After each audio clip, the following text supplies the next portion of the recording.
I was intending to just not be with anybody. Like, I was just gonna see what the world had to offer a little bit, like in just terms of like if there were, just see how this what this face card could do. I might have wasted some people's time. I don't know.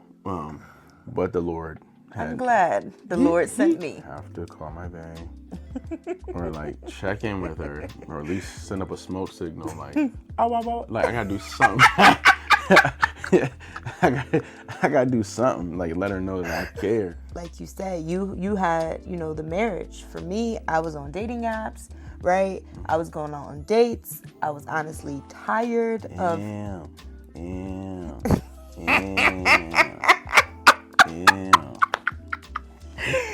I hate that other people had her tongue. Hi. Love you. I love you too.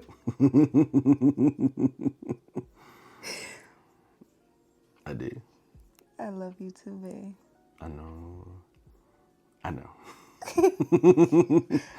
Just so you guys know, I had to give him a sidebar. So this is why my face is looking like this. Yes. Being in a relationship with the pastor is not the easiest thing in the world sometimes, right? It's hard. It's hard, but I'm learning. I am growing myself. So much growth. In your faith walk. Yes, for sure. Big stuff. But it's just an adjustment. Yeah. It's me stepping outside of my norm, which is not a bad thing. Right. It just takes some time for me to process. Yeah, but then you stretch me in ways that I needed stretching, because I think for so long I lived my life in like fear or like always worried about what people would say or think about me. And like even before I met you, I was coming out of that, painfully so. But since meeting you, I have learned even more how to enjoy my life. Like I still care what people think, because if they think something like real, then I should, take account into how I'm living. But like people gonna talk if you don't, or if you do. You live if you don't, if you enjoy yourself, or if you don't enjoy yourself. So I've decided to enjoy myself and live for my God at the same time. I'm gonna take these glasses off, so I'm pretty sure our lighting system is showing in my glasses. So.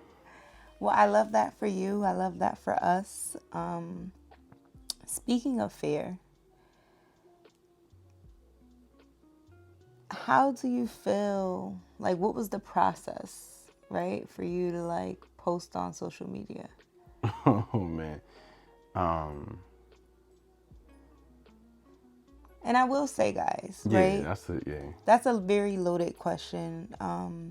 But I will say, like, the people that knew we were in a relationship, they absolutely knew. Like, it was never no secret. But taking our relationship to social media was a big stretch, at least for me. And me. And I'll be honest and very like transparent and like vulnerable, where I felt like social media seen every relationship I was in. And obviously those relationships failed. I'm actually happy they failed. Thank you, Lord. Because I wouldn't be here right now. But, but then I also had to have a conversation with myself. I actually had a conversation with my cousin, and we were just talking about not living in failure, right? Not living in fear. And I felt like our relationship didn't deserve that. Right. Yeah. No, it didn't. Right? So we were just like, you know what?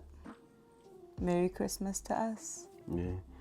Yeah, and I think, and so one of the things that we wanted to do, and I've been I'm just looking at you because I feel like I don't want to look at them the whole time. But I think one of the things that we wanted to do was we wanted to capture some of our conversations, because we have the best combos since the day we met. I think the first time we talked, so we met, right? And we'll tell you that story later, but it's a good one. Like, I gave you a little snippet on my IG, so go check my IG post if you haven't seen it, where I'm just kind of spewing my love for her. But the day after we met, the first conversation we had, we stayed on the phone for at least like 4 hours, but it was nice. Yeah. And I remember this call was so important to me, and I don't know why it was, but it was important because I had reached out to you and I chose to speak to you. And we talked, and I sat in the old Save More parking lot in Bloomfield off of Blue Hills Avenue for at least like an hour and change, with my car not running because it was hot. I had the windows down because Bloomfield, though I love it, has trash signal as you're driving around. And I did not want to like lose our moment, you know, like driving around. But so we wanted to record these conversations. That's what I meant to say. That was how I got on there. But we've been having good talks since we got together, and just became friends. But yeah, no, posting on social media was just different for me than for you, I guess. Well, almost a similar reason, because everybody saw like the public part of my divorce. Yeah. That was a lot. Absolutely. That was a lot. And, you know, even with that, people who knew, like people who I'm accountable knew what I was going through. And when I shared with everybody that it was happening and we were undergoing that, it had already been almost a year. Yeah. Right. So, and at that time I didn't even know you. So, but it had already been a year, and people had a lot to say about it. You know, some people were like supportive, and then some people were just like, you know, like coming for me even before that. So it was just really rough, and it reopened a lot of wounds that I had already worked really hard to close. So I didn't really want to give anybody any more of my life on social media. I felt like they had seen enough of my life, and that was all they were getting. Like, and if you wanted any more of my story, pay $9.95 or $19.95 plus shipping and handling, and I will write a memoir, and you can know. But y'all not getting any more. Y'all not getting any more of my business for free. Like, and yeah, so posting that wasn't full with a bunch of anxiety because I feel like I had already been sifted, but I just knew there was gonna be talk. Yeah. No matter what, there was gonna be talk like, oh, you know, he found somebody real fast. And I'm Talk about the shares. Oh, okay. So like that was shocking to me, at least. Yeah, so at least your first time seeing it. So when I shared that I was going through a divorce, like there was like 74 like private inbox shares or something like that to that tune. And I don't know anymore because I archived that post a long time ago. I didn't want it on my feed forever. But it was like they're all private, and because I have the type of page that I have, I can see my insights and how my post is doing. And so I just like randomly checked it, and I'm like, yo, really? Like, these are not public shares and these are not private, because I can still see them as a content creator. So, you know, I'm like, wow, like that many people thought it was like table talk or just thought it was hot topic news. And I expected the same thing for our relationship. So when I checked it, it was like 68 at this point right now, 68 shares. A lot of them were just private. A few of them were our friends. A few people inboxed me for sure and let me know why they had done it, which they didn't have to. Some were positive, like they had a little bit of hopes and wishes for where they might be, you know, getting my attention. And then some people were like, I thought you were still married. And I'm like, did you miss the other posts? Like, right. And I think for me, it was a lot of all the comments were positive. Yeah, nobody said anything to us negatively. And I think first and foremost, I personally, I know you don't care, you know, about the shares. Like, you know, we don't really care about the shares. We know it's social media. It was very amusing.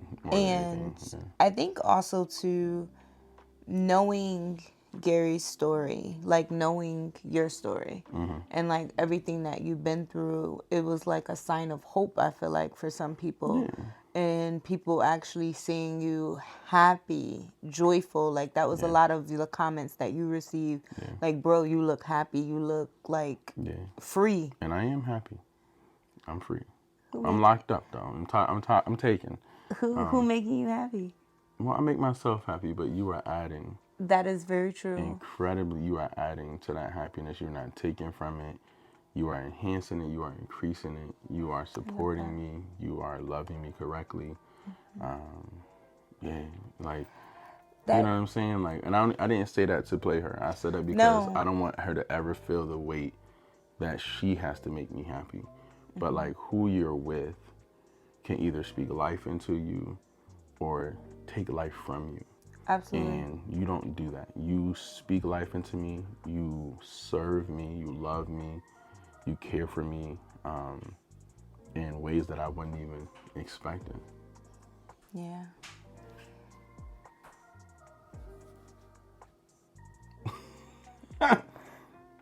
It's back on.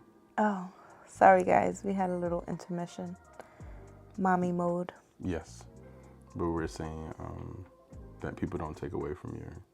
People either take away or add to your happiness. Absolutely. But that brings me to my next thought. When we first met, you did a really good job with setting boundaries, right? I think we both did, actually. We both set boundaries and we made sure that we develop a friendship. Yeah. Like, that was huge. That was huge. You know, during that time, I truly wanted to get to know you at your core. You wanted to get to know me at my core. Right. So there was a lot of, you know, boundaries around that, you know, definitely. And that was me too, because I told you, you know, I just wanted to say that, you know, because I don't want to give them everything too soon because they need to, you know, but like it's unraveling. But, you know, like I told you from the beginning, like I needed a friend. Like, yeah. Like, and I was like, I want to be really intentional about being your friend because I want brown sugar. Like, I want to be married to my best friend. I won't say it in this clip, but I can't wait to talk about how we got to the next stage Of like... Our friendship. Okay. Yeah. Yeah, how we got to the friendship part. Yeah. Well, like the relationship. How we took from Friendship. We went from the USS friendship. Yes. To the USS relationship. Yeah. And it happened while we were on, like, getting ready to board a boat, which is actually quite funny. Right. So that's lit. But yeah, but I was real intentional. I was like, and I remember you did something that was really, you met my energy. And I think, I don't know if you put my hands in front of the camera, but like you met my energy because when I said that I wanted to be friends intentionally, you were like, okay, so what are we going to do? And I was like, yikes. Like, I know that I want this. I put the pressure back on him. Oh, she was like, okay, I'm with it. Like, this is different. And I remember she asked me, she says, what does that look like? And that was so important because everyone has a different idea of friendship, developing a friendship. And in order to have any type of relationship, I needed to know. Look at me, you talking to me. In order to have any type of relationship, right, I needed to know what the boundaries were. Right, expectations. Your expectations, right? And she told me, because I was listening, and when she said that, I remember I was out to dinner with a friend, my man Tim, and I was like, you know, talking to Tim and walking with Tim to the restaurant in Blueback Square, not Blueback Square, but in West Hartford Square. And like I'm sending these intentional points, and then like I said like maybe like 3 or 4, and she was like, okay, that's cool, that's enough. I was like, oh, thank God, because I was running out of things to intentionally pursue friendship with you. Yeah. And that was important because I liked you from the moment I saw you. Like, again, you're not getting all the tea tonight, but like when I saw her, I watched her because I'm a reader. I read people, and I watch. You know, I love people watching. But when I saw her, I was like, first of all, who is this? She is falling. Who is this? And the Lord has blessed her. Amen. Woo. And so, yes, God. And we thank you. And so I'm like, man, I'm gonna say something tonight.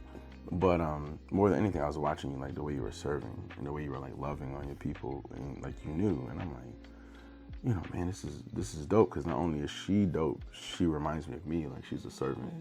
And I love that, because givers need givers. And so we be just over here trying to outgive each other, you know, which is really dope, because you ain't gonna beat me.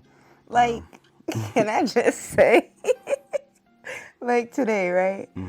I went to the store, brought you some little gifts, right, for your office. So sweet. And I'm like, oh, this is so sweet. And by the way, I have a wish list for my office. It's on Amazon. I'll be sharing that in the description of this video. If you guys want to help me with my office warming, thank you. Come again. That smile that he make, it gets on my nerves, guys. But she loves it here. But back to my point. Oh my God. I ended up going to the store, Hobby Lobby, and they had like a sale. And I was like, first thing I thought of was your office. And where's Hobby Lobby? It's right Buckland. Okay. By I don't even know. Oh, it's still over there? Home Depot. Okay, sweet. Yeah, so I thought about you, picked up a couple of things to kind of get the decor right. That's my job, to decorate his office. But then I come home and we're like having dinner, and then you give me money for like my nails and my toes, right? Like it was just so sweet, right? It's just the little small token things that we do for one another, and we never keep tally. Right. And I love that for us. Yeah. I love that for us. So let's talk about this, because like you guys get more of us as we go, but like I feel like, again, like I wanted to record us talking, because we have dope talks, and I've been talking about it since we met. Yeah. That we need to talk on camera. What you want to talk about? This stuff is too good. So let's talk about like dating and friendship, because I feel like, you know, I don't have a ton of experience in the dating world, because like you were the second egg that I even remotely looked at, and so I'm home free. A brother walked out into this dating world and got scooped up real quick. Amen. I was intending to just not be with anybody. Like I was just gonna see what the world had to offer a little bit, like in just terms of like if there were, you know, just see how this what this face card could do. I might have wasted some people's time. I don't know. But the Lord had. I'm glad the Lord sent me. Because, you know, I wasn't trying to be hurtful, but I have been in something so long. No. I wasn't ready to like. But we talked about that though. Yeah, we had that conversation. But I feel like a lot of people have been in the dating world for a minute. Yeah. And, you know, it looks bleak. It's scary. Yeah. And it's scary. I think one of the fundamental things that people might be missing is they're trying to find a boyfriend or a girlfriend. Yeah. And not a friend. Yeah. Like, I knew coming out, I needed a friend. So here's the thing, and I don't even think that we actually had this conversation, or if you even ever heard me say this, but I think for me, I was one of those people, right? Going straight for, I want a relationship. Okay. So I think that's why when I met you and we had the boundaries, you put the boundaries on friendship, it was like, okay. She probably thought I was crazy though. No, I didn't think you was crazy. Oh, she didn't. I didn't think you was crazy. Okay.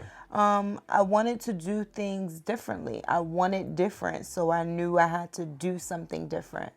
But not only if you do the same thing, you get the same results. Absolutely. Yeah.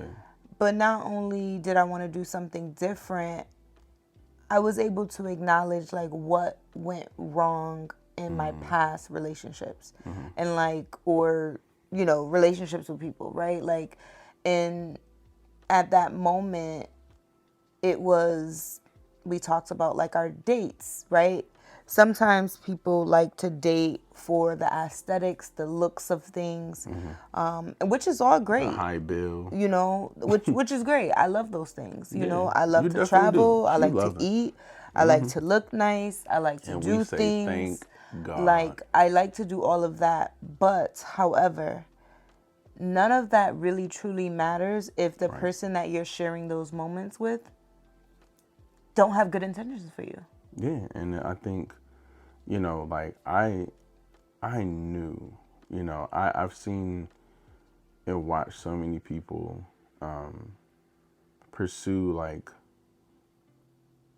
to have a partner or to have like a significant other without being their friend first.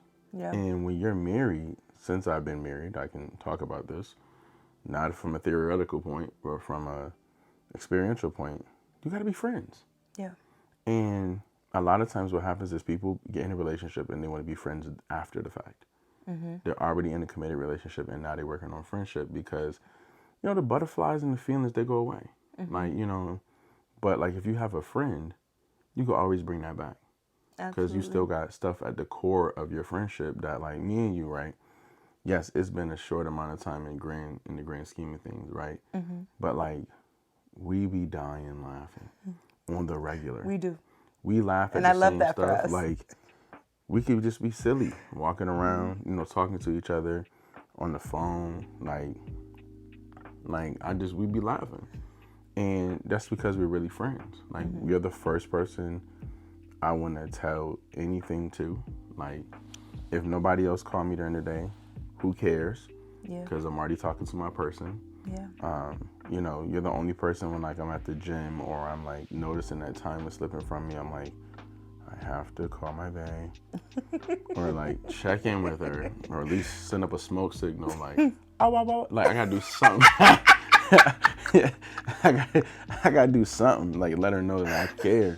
But she's the only one I'm like, I gotta say something to you. Yeah. To let you know that I care. And I feel like that's what you want. You want someone who's like, and then like, oh, and then like we intentionally created a safe space. Absolutely. Right, That so was friendship. that was that was like number 2, right? Yeah, let's get into that because like that was part of the intentional friendship. Like we were like mad open and honest. Absolutely. And so talking about like, boundaries. You gave me credit for that one, huh? Yeah. I don't know. You talk about it. Don't let me tell the story. You tell it. Well, like, what's your question? Like, I guess like I don't know. But like I guess like like I guess I'm saying like I told you excuse me, my voice. I told you hey, stop, yo. So I told you like I needed a friend and I needed a safe space because I need to be vulnerable because like I don't suffocate already. Like I became vulnerable the hard way. Okay. Like I suffocated first and then learned I need to breathe. So your ability to be vulnerable with me like day one was so, it was warm, like it was authentic. It was like, wow, okay, but you're being honest, you're being truthful about where you were at that point in time. And I can only respect that, right? And so as we developed our friendship, it was the vulnerability that took it from here to there, right? And just also, so I would say vulnerability, I would say respect, I would say let's stay in the vulnerability for a second, just because I think like I remember like me just being in the space where like I'm gonna let her choose what she want to choose. Absolutely. Like, there was no pressure. Yeah, like if she want to go, she can go. Yeah. Cause like I got to the point where I'm like, I've lived in a world. And we even said that to one another. Yeah, like we both said it. Like I lived in a world where I had to like shift myself or confine myself to fit here. Yeah. And to walk on eggshells. So I was like, I'm not doing that no more. So like, if anybody wants to be with me, they're gonna have to be with me, authentically me. And this is where I am. And And I only said something to you that day because like I had never seen you before in my life, and I was like, I'm not letting this moment pass me by because I don't want to be the whack brother who asks her friend later, like, oh, who was that after the fact. I'm like, no, I'm gonna stand on business, and I'm gonna go over there and I'm gonna say something. And I'll tell you, I'll tell you what I said later. But like I remember just like, even as we progressed, we always gave each other an out. You know, you would share more, and then this lady, Shaquana, right here. Are you gonna tell him? She asked some tough questions. Oh, okay. I don't, you know, I ain't know what she was about to say. What you talking about? But she asked some tough questions in the beginning. Like, I mean, because we both have a therapy background. She's still in it. I'm not. I'm pastoral now.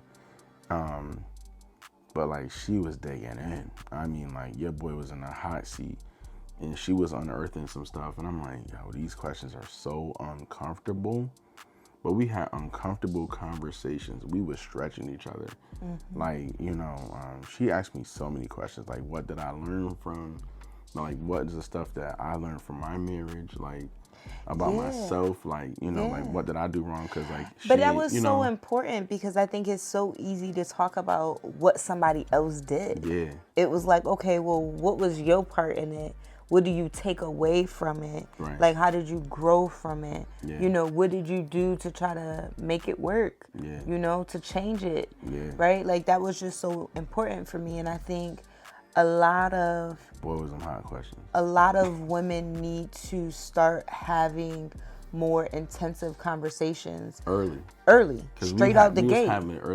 We was having intense conversations like day 1, day 2. Right. Straight out the gate. And the reason because is even if he or she is leaving, you know, their past relationship, right, how they treated that ex yeah, says a lot about who they are. Yeah. Right? Not only who they are, but how they will treat you if you become the ex. Yikes. And that's real. Facts. Yeah, that is real. Yeah. You know, you have to think about, like, if you have children with this person or, you know, there's a lot of things to think about. Yeah. And so I really wanted to dive deep into the questions because for me, like you said, you had, you know, the marriage. For me, I was on dating apps, right? I was going out on dates. I was honestly tired of...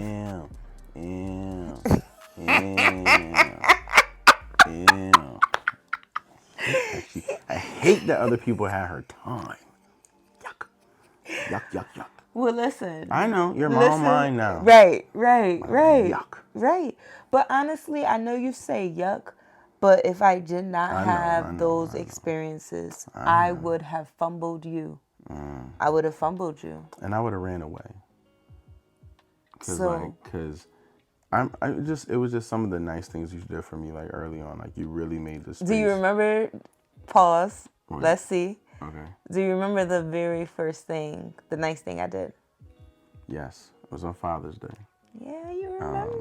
Yes, and you bought, like, we were just friends at the time, and you got me a gift, and I was like, wow. I was like, that's amazing.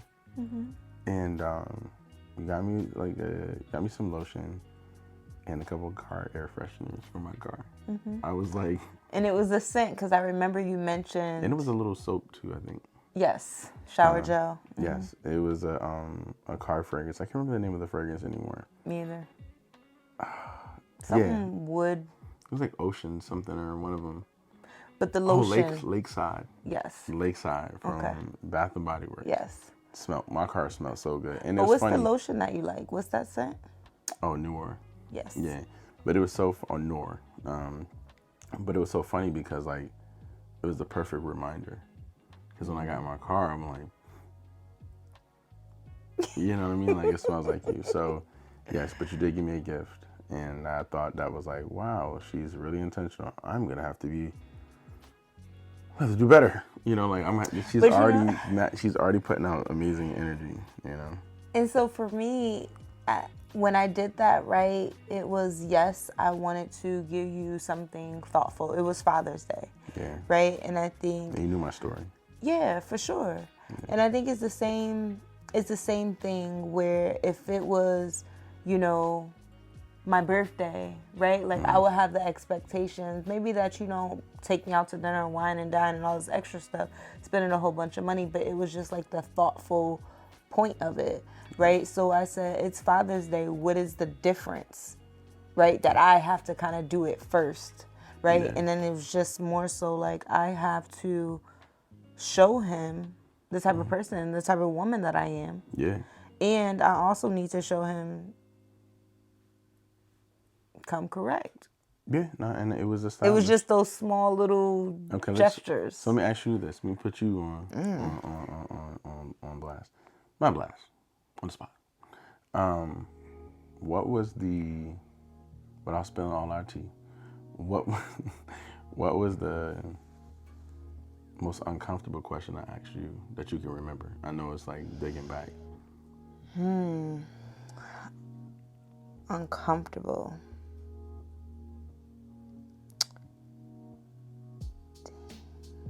Okay.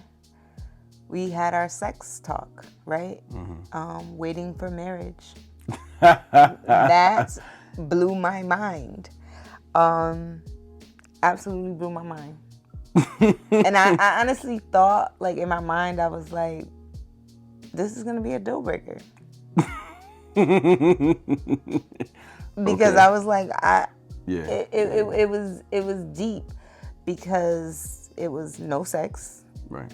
Then there was a spiritual component to it. Yeah. And I was like, whoa, okay, it's like you whipping me from side to side here. Like, right. So I think that was one of the difficult questions. Let me think. What I think was dope about that, it was like, you know, it was just interesting because you were praying for some things. You know, like you wanted to get back. You know, I was. In your faith and your walk, and you know, even for your son, you know. So it was like. So it was. That's funny. It was weird. It was weird. It's not weird. It was God, right? But I remember, like, after our conversation, and I'm like processing because I'm the type of person that I have to process out loud. You know that. Mm-hmm. So I'm processing. I'm thinking about it, and I'm also like reminded, like, Shaquana, this is something you prayed for, right? You wanted something different, right? And so it was like, don't allow the unknown, this obstacle, this moment to like miss you because you're afraid to step into the season. Wow, that's huge. She just, and what I tell her all the time is that she's so powerful. Like, she don't even be like. Per se, I'm like, yo, she be tapping into some stuff.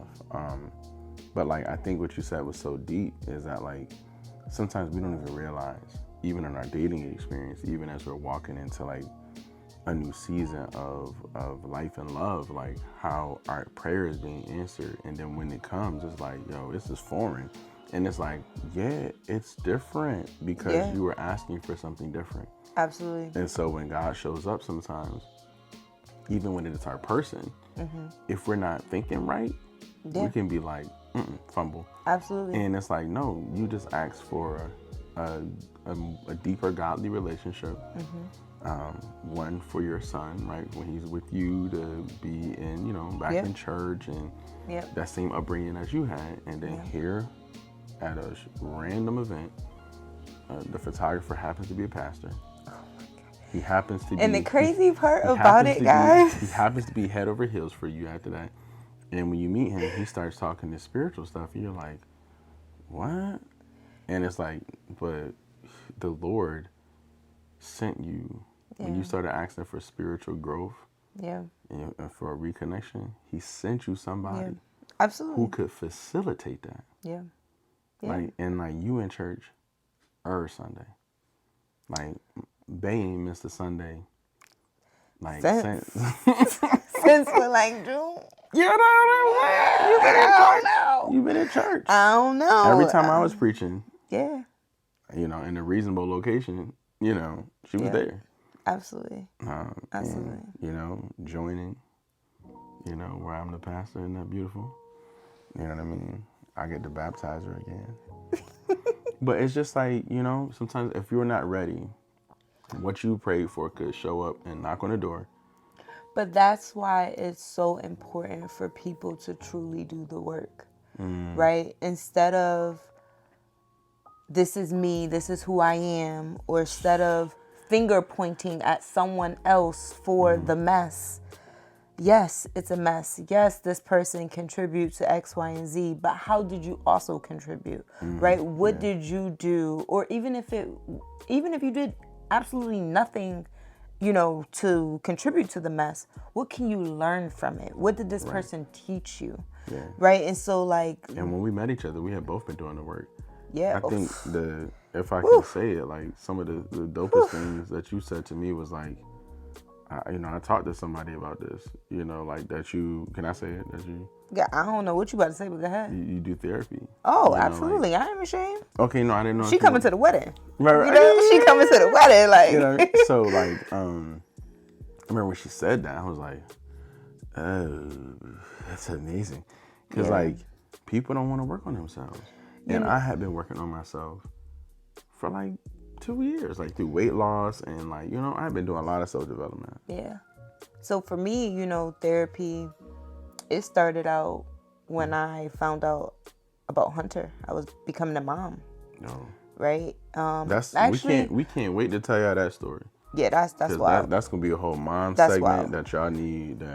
That's wild. That's a powerful one. Yeah. But actually, it wasn't when I found out about Hunter. Hunter had to be maybe 7-8 months. Okay. Under a year for sure. When I started therapy, but no shame in therapy. Yeah, I just didn't want to share your business. Nah, go ahead, no shame. That's amazing. But yeah, getting back to what we were saying, you know, people doing the work, and that work looks different for everyone. Right? Sometimes it's the relationship, right? Sometimes it's generations of trauma. Yeah, it's looking back at your home and how you were raised. And, you know, I think I had to do that. And can I just say, that is one of the most beautiful things that I love about you. Like, just your upbringing, right? The village, the village that you were surrounded by, because that right there comes down to like your core values of who you are as a person. That does not waver, that does not shift at all. You're so patient and kind, and it's not like just to me, right? It's to everyone. Yeah, you would say that to me a lot when we're in like the store or like with people. Because like, hey, you're so... It's just the little things. And that is important, because that is truly a kind person, right? Like who you are behind closed doors. And I give that to your village, that your upbringing. Yeah, I had one thing about my family is we ain't perfect, right? But like, we know how to still treat people with dignity and respect. Like, you know, everybody, and it's not being fake. Like, we know there's problems, but if you show up, we going to at least let you live here. We ain't going, you know what I mean, like assassinate you. Like, but you know, there was so much love that you were able to get a little sprinkle from this person, a little sprinkle from this person, a little sprinkle, right? And it was all positive for you to form core values that make you a smart, intelligent man. Honestly, like, it was the Lord. Like, the Lord has given me my temperament. Like, and I always tell people, like, I turn up, you know, but I'm scared of that because I don't I'm scared too. I've never seen it. Oh my God. You won't. You don't bring that. But like, you know, I don't want to be like absent-minded. I love being, you know, for the best part, like sober-minded. Like, I love that I'm always in control. Like, I like being in control. And not so much about life, but like of my emotions. And I think this journey has taught me the power of vulnerability, the power, and I don't fear. Like, the reason why I am the man I am for you today is because I don't have any more fear. Like, I don't have fear of you leaving. Like, I don't, like, let me phrase it right. Like, I don't have any fear of like manipulating you or trying to preserve something that isn't real. Like, you leaving me, like, is a nightmare. Like, you know what I'm saying? Like, the most fearful part of our love is that I don't know or how long I'll have it, or, you know what I mean? Like, or what life will allow us, you know, to how long we get to enjoy it. But I don't fear trying to stay in something for the sake of staying in something. Yeah. And I hope that makes sense. It makes like, sense. I don't, because you talking to me. It makes sense. I don't fear that anymore. I don't fear letting people go who are no longer serve a purpose in my life. I don't fear that anymore. And that right there will have you in a chokehold, right? People staying in relationships for whatever reason. There's so many reasons. There's so many reasons too. There's so many reasons, right? And no one is here to judge. Yeah, we've decided that we're not going to be somewhere we don't want to be.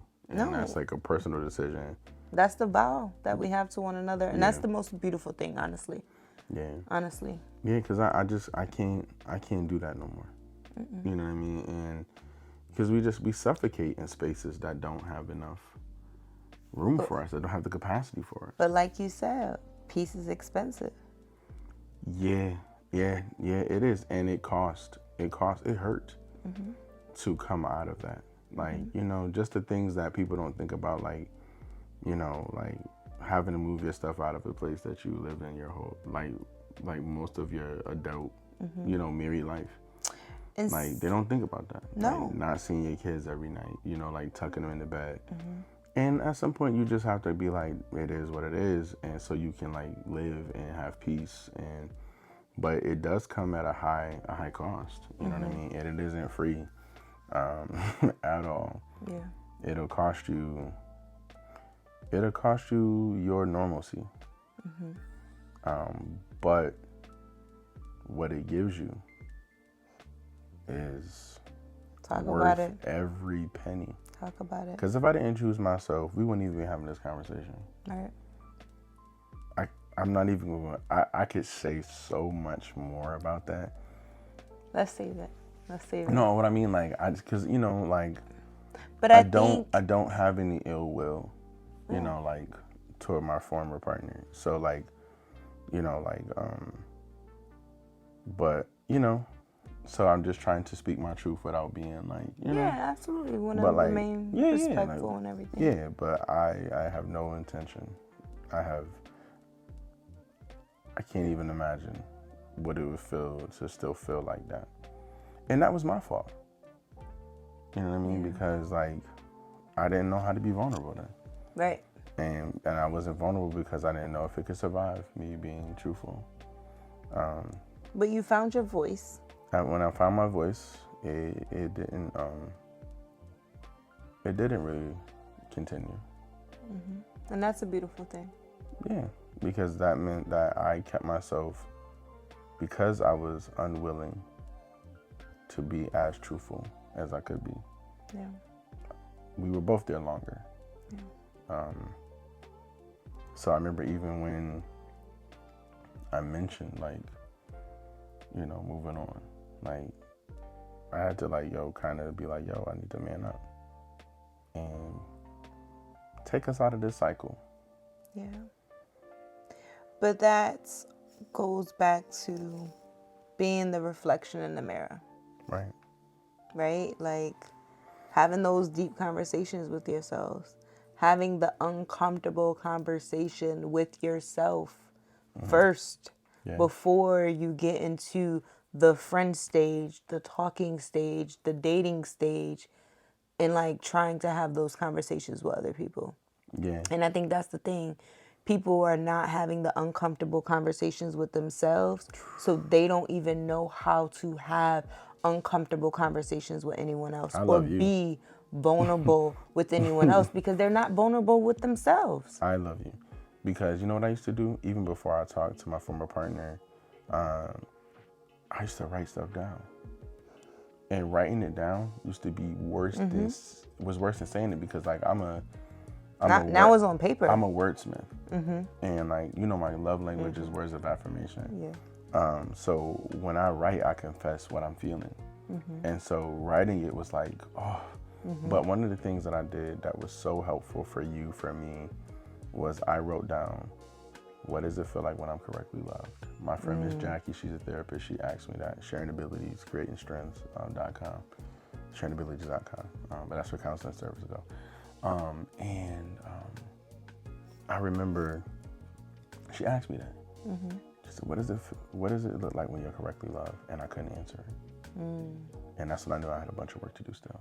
And I answered it, but when I answered that question, and we running out of time, Lord Jesus. When I answered, let's wrap it up. Yeah, but let me just say this. I guess when I answered that question for myself, it became a blueprint.